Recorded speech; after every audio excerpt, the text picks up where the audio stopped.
right? This guy, anyway, the guy next to me, he's got a magazine, right? And he opens it up, and it's the centre pages he's looking at. The magazine is called FHM. It's not a magazine I particularly like. It's like a thinking man's nuts. And if such a thing is possible, I know that's an oxymoron, but centre pages, it's a map of the world, right? I thought, brilliant. Everyone likes a bit of geography, right? There's more. It was a map of the world. It had all the different ages of consent on each country, yeah? Kind of like Gary Glitter's Lonely Planet. Just abhorrent, right? Why would you need to know such things, right? It just disgusted him. I was intrigued. I kind of looked over. I found out a couple of things.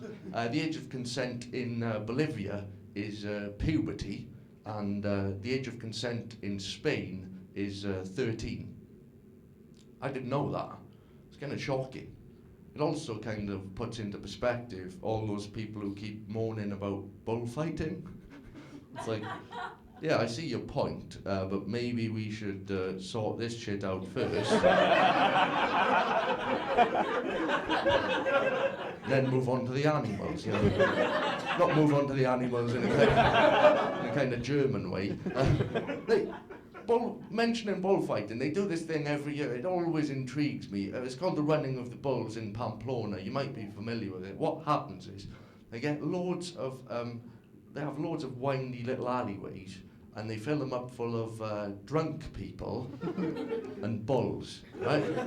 And every year it goes a bit pear-shaped, right? This year was no exception. It's at the beginning of July every year. I was reading The Independent, and they reported it thusly. The running of the bulls in Pamplona has been marred by a tragedy. Several people were injured by bulls, and one man was gored to death.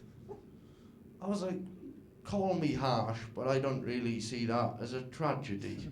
It doesn't take the greatest leap of imagination to see people getting injured by bulls during the running of the bulls.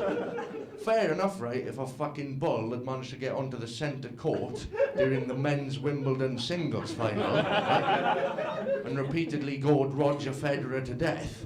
I think you'd be fair in going, well, to be honest with you, this year Wimbledon was marred by a tragedy. Nobody saw the bull-related death of Roger Federer coming. It just came out of the blue.